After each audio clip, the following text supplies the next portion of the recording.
तो सबसे पहले देखिए आर वाई बी आउटडोर को जाएगा, वही आर वाई बी न्यूट्रल। जैसे R Y B neutral outdoor को जाएगा, वहीं से हम लोग क्या कर रहे हैं, पहले एक आर और न्यूट्रल जो है इंडोर को ले आ रहे हैं। यहाँ देखिए, hello everybody, welcome back to my YouTube channel HVAC support techie. Guys, जैसे कि आप देख सकते हैं स्क्रीन के ऊपर एक स्कीमेटिक फ्लो है डक्टेबल कंट्रोल वायरिंग के बारे में। तो one of the my subscriber ने जो मुझसे पूछा था कि ये ब्लू स्टार का ओल्ड मॉडल का जो सिंगल फेस का कंट्रोलर आते थे, उसका सर्किट का फ़्लो कैसा, इलेक्ट्रिकल फ़्लो कैसे होता है, उसमें कंट्रोल्स कैसे होते हैं, इनकेस अगर कुछ भी प्रॉब्लम हो जाए तो हम लोग उसको जो है कैसे रीवायरिंग कर सकते हैं। तो उसी के बारे में मैंने जो है सारा स्कीमेटिक डायग्राम जो है ड्रॉ किया है इलेक्ट्रिकल का। तो इसमें मैंने कलर्स जो है RYB और न्यूट्रल वगैरह के लिए जो है डिफरेंट कलर्स यूज़ किए, ताकि डायग्राम समझने में जो है बहुत आसानी हो और वायरिंग में जो है आपको कोई कन्फ्यूजन ना रहे। तो वीडियो शुरू करने से पहले देखिए, ये इलेक्ट्रिकल टेक्निकल वीडियो है। तो वीडियो शुरू करने से पहले जो है मेरे चैनल पे जो नए हैं वो मेरे चैनल को सब्सक्राइब कर लें, कमेंट करते रहे, लाइक करें, शेयर करें अपने दोस्तों में, HVAC फील्ड में जो है शेयर करते रहें। तो चलिए इस वीडियो को शुरू करते हैं। तो ये बेसिकली देखिए सिंगल फेस कंट्रोलर है हमारा इंडोर का। सिंगल फेस कंट्रोलर क्या है, ब्लू स्टार में पहले मॉडल जो है सिंगल फेस का कंट्रोलर आता था विद एक्सटर्नल SPPR। अभी जो है 3 फेस के कंट्रोलर्स आ रहे हैं इनबिल्ट। इंटरनल SPPR है और एक्सटर्नल SPPR है। इसको हम सिंगल फेस कंट्रोलर भी बोलते हैं, 3 फेस कंट्रोलर भी बोलते हैं। Internal SPPR in the sense अभी क्या हो गया है, इंडोर का जो कंट्रोलर आता था हमारा, उसी के अंदर जो है RYB आ गया, उसी के अंदर इनबिल्ट SPPR आ गया, सिंगल फेस प्रिवेंटर उसी के अंदर आ गया। In case face reverse, face imbalance, face missing कुछ भी हो तो वो डिटेक्ट करके जो है कंट्रोलर में आपके हैंडसेट में जो एरर दिखा देता है। पहले क्या होता था, पहले हम लोग जो है आउटडोर के अंदर जो है अलग से सेपरेट से जो SPPR लगाते थे। वो VMR D2 हो गया, या मिनीलेग का हो गया, या तो फिर GE का हो गया, बहुत सारे ब्रांड्स के आते थे। तो आउटडोर में एक्सटर्नल SPPR जो हम लोग सेपरेट से लगाते थे। ये वही मॉडल का है। सबसे पहले तो हम लोग इसमें देख लेते हैं कि इसमें देखिए, सबसे पहले हमारी ये MCB है। ये MCB हमारी जो है यहाँ से RYB और न्यूट्रल जो है आउटडोर कनेक्शंस को जाएगा। ये आउटडोर का फ्लो है, ये आउटडोर की, ये ऊपर का पार्ट जो आप देख रहे हैं ये सारा जो है आउटडोर का है, इंडोर कंट्रोलर का है। ये आउटडोर में आप देख सकते हैं जैसे कि RYB आउटडोर को जा रही है। तो जैसा ये आउटडोर को RYB जा रही है, मैं फ्लो में बताता हूँ कौन से इनपुट्स है और कौन से आउटपुट्स है, मैं उस मेथड से आपको बताऊँगा।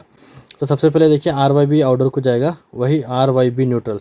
जैसे RYB न्यूट्रल आउटडोर को जाएगा, वहीं से हम लोग क्या कर रहे हैं, पहले एक आर और न्यूट्रल जो है इंडोर को ले आ रहे हैं। यहाँ देखिए इंडोर का जो कंट्रोलर है, जैसे कि आपने देखा उसमें हैंडसेट भी लगा होता है और एक कंट्रोलर होता है ब्लू स्टार का, उसके अंदर आर और न्यूट्रल।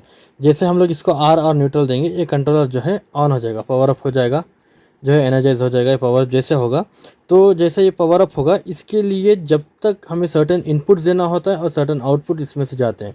आप यहाँ पे मार्क देख सकते हैं, जो भी मैंने मार्क जो है मार्क बनाया है इस पर, आप उसको समझिए कि वो इनपुट है, कंट्रोलर के लिए इनपुट है। जो मार्क मैंने ये मेथड से बाहर की तरफ बनाए वो आउटपुट है, वो यानी कि आउटडोर के लिए जा रहा है। ये जो है इंडोर कंट्रोलर के लिए जब तक ये इनपुट नहीं आएगा, ये आउटपुट का CP नहीं देगा। CP क्या है, हमारा आउटडोर के अंदर जो कॉन्ट्रैक्टर लगा हुआ है, वो कॉन्ट्रैक्टर को ऑन एंड ऑफ करने का काम करता है, जिससे हमारा कंप्रेसर जो है चालू ऑन एंड ऑफ होता है। तो सबसे पहले देखिए, जब हमारा ये आर और न्यूट्रल जैसा आएगा, ये पावर अप हो जाएगा। जैसे पावर अप हो जाएगा तो इसका फ़ैन मोटर तो चालू हो जाएगा। ये मैंने यहाँ पे बनाया FN in the sense fan neutral, FH fan high, fan low, fan medium, ये तीनों स्पीड्स इसके हैं, हाई लो मीडियम की और न्यूट्रल। पुराने मॉडल में क्या होता था, हाई लो मीडियम 3 स्पीड्स आते थे। अभी जो है अब तो कंट्रोलर में नहीं दे रहा है, लेकिन वायरिंग जो है इंडोर की फ़ैन मोटर में वायर होती है हाई लो मीडियम की। आप उसमें 5 स्पीड्स आते हैं total, high low medium, high, super high और सुपर मीडियम और सुपर लो, ऐसे जो है 6 स्पीड्स आते हैं। आपको चाहे तो आप उसमें जो भी है उसमें चेंज कर सकते हैं, या तो फिर बेसिकली क्या होता था, पहले 3 स्पीड्स लग के आते थे। जैसा हम लोग इसको पावर देंगे, जैसा आप रिमोट ऑन करेंगे तो फ़ैन मोटर चालू हो जाएगी। अभी फ़ैन मोटर जैसा चालू होगी, इसके लिए हमें जो है 2 इनपुट्स चाहिए। वो 2 इनपुट्स क्या है, जो आपने यहाँ पे पावर अप किया है, अगर ये पावर RYB जो है आउटडोर के लिए बराबर है, इसका फेस सीक्वेंस जो है अराउंड जो है 440 है, 420 है। अगर आप 415 पकड़ेंगे और 10 मिनिमम हमारा 390 में चलता है और मैक्सिमम जो है 440 तक चलता है। इसके रेंज में अगर पावर सप्लाई बराबर है, फेस सीक्वेंस बराबर है, फेस बैलेंस बराबर है, face balance in the sense RYB के अंदर जो आने वाला वोल्टेज है, तीनों जो है अक्रॉसली जो है सेम होना चाहिए। एक 10 वोल्ट्स का जो है अप एंड डाउन हो सकता है, लेकिन उससे ज़्यादा होगा तो ये SPPR क्या करेगा, ये SPPR में ट्रिप कर देगा, क्योंकि वो अनबैलेंस होगा। तो जैसे ये आर वाई बी आप यहाँ देख रहे हैं, आर वाई बी सीधे क्या होगा, पहले सबसे पहले जो है ये एस पी पी आर को आएगा, S P P R single phase preventer. यहाँ पे देखिए हम लोगों ने कॉमन दिया है, यहीं से फेस लेके इसको लूप उठा के जो है हमने कॉमन दिया है। इसमें कॉमन पॉइंट होता है, एक एन सी पॉइंट होता है, एक एन ओ पॉइंट होता है। एन सी पॉइंट क्या है, जब तक ये आर वाई बी का sequence, face imbalance, face reverse का सारा सीक्वेंस जब तक बराबर रहेगा, ये हमारा जो है एन सी जो है आउटपुट देगा। जैसा ये सीक्वेंस कुछ फेस प्रॉब्लम होगा, ये एन ओ हो जाएगा, इसमें से आउटपुट आएगा। ये आर वाई बी जब तक बराबर रहेगा, क्या होगा, हमारा एन सी में से जो है पावर आएगा। इनकेस अगर जो हमने कॉमन में दिया है, इसको हमने यहाँ से ले, देखिए आप ऊपर से एक फेस उठा के लूप करके कॉमन दिया, कॉमन जैसे इनपुट है इसका, और ये आउटपुट जो है एन सी से हमें देगा। यहाँ पे बेसिकली क्या होता है, आप देखेंगे अगर 15, 16 और 18 नंबर होते हैं इसमें, अलग अलग ब्रांड, अलग अलग मेक में जो अलग अलग नंबर होता है। लेकिन सिंपल क्या है, आपका कैसा पता लगेगा कि आपका एस पी पी आर बराबर है, तो आपको सिंपली क्या करना होगा, आर वाई बी इसे इनपुट देंगे, और यहाँ पे जो है कॉमन और एन सी, अगर कुछ भी पावर यहाँ पे कॉमन में पावर मत दीजिएगा, बस ऐसे कंटिन्यूटी टेस्टर में जो है आपके मल्टीमीटर में, टोंग टेस्टर में, जिसमें भी जो है कंटिन्यूटी मोड पे लगा के देखें, सी और एन सी, इसमें दो में कंटिन्यूटी अगर आ रही है तो आपका फेस सीक्वेंस सब बराबर है, और एक एस पी पी आर भी बराबर है। अगर फेस सीक्वेंस बराबर होने के बाद में कॉमन और एन सी में अगर आपकी कंटिन्यूटी नहीं आ रही, इसका मतलब एस पी पी आर आपका जो है डिफेक्टिव है। अगर यहाँ पे 3 फेस अगर कुछ प्रॉब्लम होता है तो आपको कॉमन और एन ओ में जो है कंटिन्यूटी आएगी, क्योंकि यहाँ से पावर कट होकर जो है यहाँ में हमारे एन ओ पॉइंट में आउटपुट में आ जाएगा। ये बेसिकली हम लोग एन ओ, ये जो है ये पॉइंट हम लोग जो है अलार्म के लिए यूज़ करते हैं। अगर दूसरे टाइप ऑफ कंट्रोल वायरिंग अगर कुछ बना रहे हैं तो उसमें करते हैं, लेकिन ये ब्लू स्टार में बस इतने दो ही है, कॉमन और एन सी यूज़ है। जैसे एन सी हमें आउटपुट देगा, ये फेस हमने, मैं ये यहाँ इसलिए लिखा हुआ ताकि ये फेस है। ये देखिए यहाँ जैसे आप कॉमन पॉइंट कभी भी न्यूट्रल नहीं होता, याद रख लीजिए। कॉमन हम लोग इस वजह से यूज़ करते हैं, कॉमन एक हब एरिया के लिए बोलते हैं, जहाँ पे सारे मल्टीपल वाइज को जो यूज़ करते हैं उसको कॉमन जैसे एक इनपुट है, वहाँ से आउटपुट दो जा सकते हैं।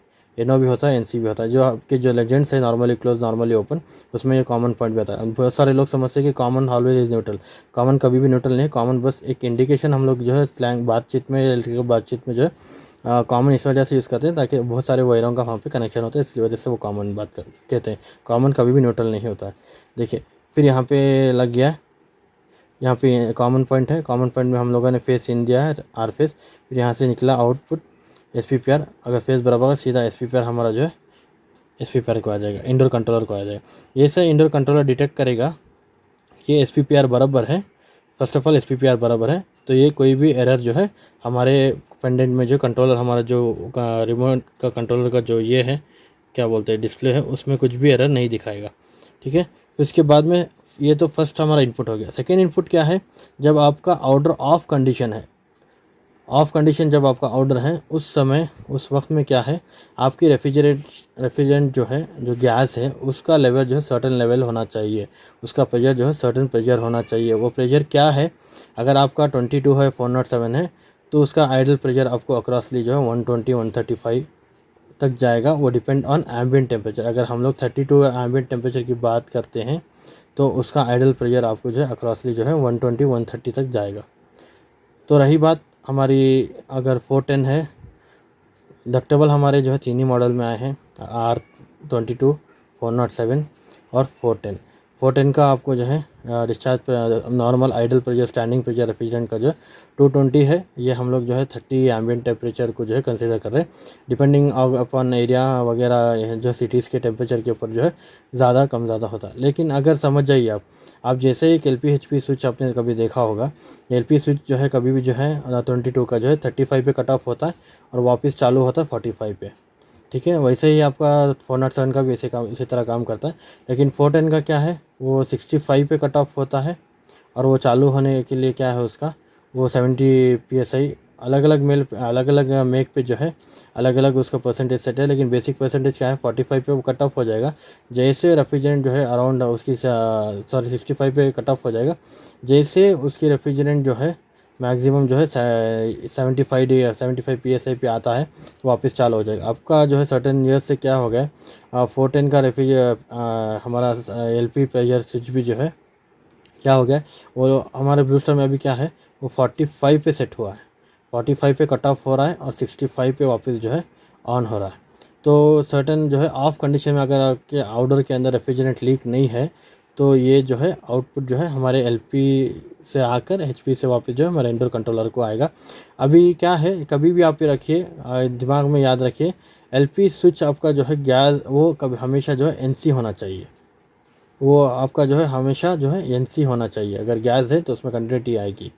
और उसी तरह से आपका एचपी स्विच जो है वो भी जो है ऑलवेज जो है एनसी होता है। अगर उसके अंदर प्रेशर ज़्यादा होता है, एचपी स्विच के अंदर जो है प्रेशर ज़्यादा होता है तो वो एनओ हो जाता है। उसी तरह से आपका एलपी स्विच भी जो है, अगर आप उसके अंदर रेफ्रिजरेंट बराबर है, जो उसके अंदर डिज़ाइन प्रेशर है, अगर उतनी प्रेशर उसके अंदर एलपी स्विच के अंदर रहेगी वो तो एनसी रहेगा। अगर जैसे उसके अंदर प्रेशर कम होता है तो वो एनओ हो जाता है। और एचपी स्विच के अंदर जब प्रेशर ज़्यादा होता है तो एनओ हो जाता है, नहीं तो वो नॉर्मली जो है एनसी पोजीशन में आता है। ठीक है, जैसा हमारा एचपी एलपी अगर बराबर हो गया, देखिए यहाँ पे आर फेस हम लोगों ने, यहाँ से ये आर वाई भी है, ये आर वाई बी हम लोगों ने 3 जो है यहाँ पे इनपुट एक दिया है मैग्नेटिक कॉन्टैक्ट करने के लिए, उसके बारे में अभी बताऊंगा। तो वही फर्स्ट हम लोग ने जो आर वाई बी यहाँ पे जो है एस पी पी आर के अंदर दिया है। तो वही उधर से ही एक आर हम लोगों ने लूप करके यहाँ पे जो कि ये एस पी हमारा जो एल पी एल ये पी एस वन और पी एस टू जो है यही एल पी एच पी है। देखिए जैसे कि आर पे सीधा आया P S one L P के अंदर आया। अगर एल पी बराबर है, एल पी स्विच के अंदर प्रेशर बराबर है आइडियल कंडीशन में, तो ये आउटपुट देगा, इन द सेंस ये एनसी रहेगा, तो ऑटोमेटिकली एचपी स्विच के लिए पावर जाएगा। एचपी स्विच भी अगर बराबर है आइडियल कंडीशन में तो सीधा ये आउटपुट जो है हमारे यहाँ से PS2 से निकल के जो है ये हमारे प्रेशर स्विच से सीधा जो है निकल के यहाँ से आप देख सकते हैं इनपुट हमारे LP HP के अंदर आ जाएगा, इंडोर के अंदर जो है आ जाएगा। अभी समझ जाइए, अगर एस पी पी आर भी बराबर है, फेस सीक्वेंस सारा बराबर है और L P H P pressure भी बराबर है, तो ये हमारा और अभी इंडोर कंट्रोलर क्या करेगा, अगर आपका आपने अभी इसको जो है कूल मोड में सेट किया है, हमारे इसके अंदर जो 2 मोड्स आते हैं, एक आता है फ़ैन मोड और एक आता है कूल मोड। अगर ये कूल मोड में है तो ये टाइम डिले में थोड़ा ब्लिंक करेगा। जैसा ब्लिंकिंग उसका ख़त्म होगा, ब्लिंकिंग जैसा ख़त्म होगा, कॉन्स्टेंटली जो है ग्रीन आउटपुट आ जाएगा, ग्रीन लाइट जो है कंप्रेसर की तरफ जो है जल जाएगा हैंडसेट में। अगर नहीं कट ऑफ में है तो रेड रहेगा, अगर टाइम डिले में है तो ग्रीन ब्लिंक करेगा, और अगर आउटपुट दे दिया है तो कॉन्स्टेंटली ग्रीन रहेगा। जैसे ग्रीन लाइट यहाँ पे आता है तो ये हमारा सीपी जो है आउटपुट देता है। ये आउटपुट हमारा जो है 220 वोल्टेज का होता है, सिंगल फेस का होता है। ठीक है, ये लाइन होता है 220 वोल्टेज का होता है। तो ये हमारा सीधा जो ऑर्डर सीपी के लिए जाएगा। ये ऑर्डर में सीपी क्या है, कंट्रोल पावर, बहुत से अलग अलग इसमें जो है ब्रांड्स में जो है इसको किसी में जो है सिग्नल बोलते हैं, किसी में कंट्रोल सिग्नल बोलते हैं, किसी में कंट्रोल पावर बोलते हैं। ठीक है, वेर जो भी हो, लेकिन ये आउटपुट देगा। ये 220 वोल्टेज का आउटपुट, ये डिज़ाइन हमारा 220 वोल्टेज का है। जैसा ये सीपी देगा, ये सीपी सीधा हमारा देखे ये कॉन्टैक्टर है, कॉन्टैक्टर के A2 में हमने फेस लगाया है और ऑलरेडी कॉन्टैक्टर के A1 में हमने यहाँ जो है न्यूट्रल लगा दिया है। ठीक है, जैसे हमारा यहाँ से फेस जाएगा, सीपी जाएगा, कॉन्टैक्टर को जो है एंगेज करेगा, कॉन्टैक्टर जो है होल्ड हो जाएगा। कॉन्टैक्टर जैसे होल्ड होगा तो यहाँ ऊपर जो है RYB जो इनपुट लगे थे वो RYB जो है हमारे कंप्रेसर के लिए आ जाएंगे। ये CR compressor red, R compressor Y, compressor B, 3 phase जो है हमारे कंप्रेसर को चले जाएंगे और कंप्रेसर हमारा जो है स्टार्ट हो जाएगा। कंप्रेसर स्टार्ट होने के बाद में रेफ्रिजरेंट को जो है कंप्रेस करके पंप करने का काम करेगा, जो रेफ्रिजरेंट साइकिल जो है वो कंटिन्यू में रहेगी। ठीक है, उसी के साथ साथ हमारा, अब मैं यहाँ पे सिर्फ इलेक्ट्रिकल कंट्रोल्स की बात कर रहा हूँ, रेफ्रिजरेशन साइकिल की नहीं है। अगर वो रेफ्रिजरेशन साइकिल के बारे में आपको चाहिए तो मैं उसके लिए जो है डिफरेंट टॉपिक होगी। तो जैसे ही RYB हमारे जो है कंप्रेसर को आएगा, उसी के साथ साथ इसके आउटपुट में जब हमारा कॉन्टैक्टर कंप्रेसर चलता है तो हमारा कंडेंसर फैन मोटर भी चलना जो है कंपलसरी है, मैंडेटरी है। अगर वो नहीं चलेगा तो क्या होगा, डिस्चार्ज जो हीट कंडेंसर के अंदर से हीट जो एग्जॉस्ट नहीं हो पाएगी, हीट एक्सचेंज नहीं होगी, जो हाई प्रेशर वेपर थी वो हाई प्रेशर लिक्विड नहीं बन पाएगी। तो इस वजह से क्या होगा, कंप्रेसर के ऊपर लोड पड़ता रहेगा, हाई एम जाएगा कंप्रेसर और कंप्रेसर जो है ट्रिप कर जाएगा। इस वजह से हमें जो है कंडेंसर फैन मोटर को भी जो कॉन्स्टेंटली चलाना पड़ेगा। जैसे कंप्रेसर चालू होता है हमारा कंडेंसर फैन मोटर चालू होगा। ये फिक्स स्पीड का कंडेंसर फैन मोटर है। यहीं से हम लोगों ने देखे जो कंप्रेसर को जो है आउटपुट गया है, उसी तरह से आउटपुट जो है हमारे इस कंडेंसर फैन मोटर के लिए भी है। सॉरी, यहाँ पे मैंने एक लूप लगाना भूल गया हूँ यहाँ से। तो यहाँ देख सकते हैं आप, ये आर फेस वैसे भी जो कंप्रेसर से जो है आउटपुट आ रहा है, कंप्रेसर को जो आउटपुट जा रहा है कॉन्टैक्टर से, यहीं से हमारा जो है ये CF के लिए भी जाएगा। यहाँ से हम लोग ले लेते हैं लूप, इसको लूप लेके यहाँ पे दे देते हैं। मैंने इसमें कलर कोड इसलिए यूज़ किया स्केचेस का, ताकि आप लोगों को जो भी वायर कहाँ जा रही है इजीली पता चले। आप चाहे तो इसका स्क्रीनशॉट भी लेकर रख सकते हैं, आपके लिए फील्ड में जो है बहुत हेल्प होगी। जैसे हमारा कंप्रेसर चालू होगा साइमल्टेनियसली हमारा कंडेंसर फैन मोटर भी चालू हो जाएगा और यही साइकिल जो है चलती रहेगी। अब समझ जाइए आप जो है इंडोर अभी कंप्रेसर चल रहा है, कंप्रेसर चलने के बाद में जो है प्रेशर भी जो है कॉन्स्टेंटली मेंटेन होना चाहिए। एलपी और एचपी का प्रेशर अगर बराबर रहेगा तो आउटडोर से इंडोर से हमारा जो है सीपी भी जो है कंटिन्यूसली आता है। जिस टाइम पे समझ जाइए आप अगर प्रेशर कम जाता है आपका R22 रेफ्रिजरेंट का जो है जैसे एलपी ट्रिप करता है बिलो 35 आता है, जैसे वो एलपी ट्रिप करता है तो इंडोर में आपके लिए जो है एलपी एचपी करके ट्रिप एलपी एचपी सीएफ ये 3 एरर्स जो है ब्लू स्टार के कंट्रोलर में शो करेंगे। ये जो है आप पेंडेंट के ऊपर जो है एक रीसेट का बटन आता है, यहाँ पे कंट्रोलर में जो है कॉर्नर साइड में जो एक रीसेट का बटन आता है, अगर आप उसको प्रेस करेंगे तो वो रीसेट हो जाएगा। अगर एलपी एचपी अगर रीसेट नहीं हुआ है आउटडोर के अंदर, मतलब एलपी स्विच और एचपी स्विच कंटिन्यूटी नहीं आए, तो आप यहाँ जितना भी रीसेट करें रिमोट पे पावर एमसीबी रीसेट करें वो रीसेट नहीं होगा जब तक कि इसको इनपुट नहीं आएगा। यहाँ पे एलपी एचपी को जब 220 का इनपुट नहीं आएगा तब तक आपका जो है वापस जो है सीपी नहीं जाएगा। अगर आपको प्रॉब्लम ये कर रहा है, कुछ प्रॉब्लम कर रहा है, बेसिकली आपको क्या चेक करना है सबसे पहले एक न्यूट्रल में और एक एलपी एचपी में देख लीजिएगा 220 वोल्टेज के अक्रॉस सिंगल फेस आना चाहिए। न्यूट्रल और एसपीपीआर के पास भी जो है आपको सिंगल फेस आएगा। जब आपको ये 2 इनपुट्स आएंगे तभी ये हमारा सीपी जो है आउटपुट देगा। जब ये आउटपुट देगा तो आउटडोर कॉन्टैक्टर चालू हो जाएगा, उसके साथ साथ आउटडोर चलता रहेगा। और कभी भी आप ये रख लीजिए मैग्नेटिक कॉन्टैक्टर जो है ये जो है मैग्नेटिक कॉन्टैक्टर है। ये कॉन्टैक्टर में A1 और A2 आता है। ये इसमें आप कहाँ भी जो है A1 में भी फेस लगा सकते हैं, A1 में न्यूट्रल लगा सकते हैं, A2 में फेस लगा सकते हैं, A2 में न्यूट्रल कोई भी लगा सकते हैं। इसमें कोई फिक्स्ड ऐसा नहीं है कि A2 में न्यूट्रल लगेगा A2 में फेस, वो बस एक कॉइल का जो है कनेक्शन है। बेसिकली स्टैंडर्डली क्या होता है, यहाँ पे A2 में हम लोग जो फेस लगाते हैं, A1 में जो है न्यूट्रल लगाते हैं। और रही बात यहाँ पे आप देख सकते हैं मैंने ये तीनों जो है नॉर्मली ओपन है। जब कॉन्टैक्टर ऑफ कंडीशन में होता है तो उसके ऊपर लोड और सप्लाई में दोनों में कंटिन्यूटी नहीं आती। जैसे कॉन्टैक्टर आप प्रेस करते चाहे तो चेक करने के लिए अगर उंगली से भी प्रेस करेंगे कॉन्टैक्टर को, जब उसके अंदर जो है कंटिन्यूटी आएगी।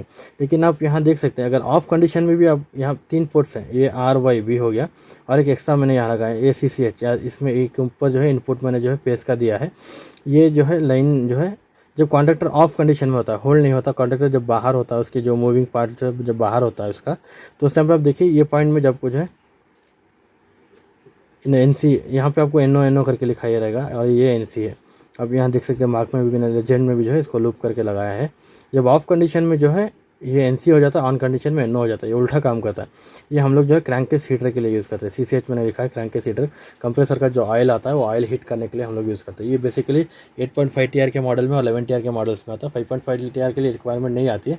अगर क्रैंकेस हीटर 5.5 के लिए भी अगर आप दे रहे हैं दूसरे मॉडल्स में अगर हो सकता है तो जो है ऑयल हीटिंग का जो है ऑयल माइग्रेशन जो है वो स्टॉप होता है। उससे बहुत अच्छा जो है कंप्रेसर को जो है ऑयल जब तक हीट होता रहेगा तो कंप्रेसर के लिए भी जो है ऑयल आउटडोर के कंप्रेसर के अंदर स्टोर रहेगा, वो माइग्रेट नहीं करेगा तो ऑयल की जो है हमारे कंप्रेसर की जो है लाइफ भी अच्छी रहेगी। जैसा आप देखिए जैसा ऑफ कंडीशन जाएगा कॉन्टैक्टर जैसा मतलब आउटडोर जैसा ऑफ होता सीपी स्टॉप हुआ, जैसे हमारा जो क्रैंकेस हीटर को जो है आउटपुट जाएगा यहाँ से सीधा जो है कंप्रेसर के ऊपर में कंप्रेसर के जो बॉटम साइड में सम्प में जो है आपने देखा होगा 2 टाइप ऑफ हीटर्स आते हैं, एक बैंड हीटर आता है और एक स्ट्रिप हीटर आता है। और पहले के मॉडल में जो है रेसिप्रोकेटिंग कंप्रेसर के मॉडल में जो है एक सॉलिड जो है सिरामिक का हीटर आता था जो कि जो है सम्प के अंदर सीधा अंदर जो है जाता था। और दूसरे बहुत टाइप ऑफ हीटर्स भी आते हैं, लेकिन मेन कंसर्न क्या है क्रैंकेस हीटर ऑयल हीट करने के लिए जो वो क्रैंकेस हीटर यूज़ करता है। जब कंप्रेसर ऑफ कंडीशन में होता है तभी क्रैंकेस हीटिंग होती है, जब कंप्रेसर जब ऑन होता है उस टाइम पे क्रैंकेस हीटर स्टॉप हो जाता है क्योंकि वो NONC के फॉर्मेट में काम करता है। तो यहाँ पे देख लीजिए आप, ये एक हमारा जो है ब्लू स्टार का सारा वायरिंग का सेटअप मैंने किया है। अगर आप चाहते हैं तो आप इसका स्क्रीनशॉट भी लेके रख सकते हैं, तो ये बहुत आपको फ़ायदा होगा फील्ड में।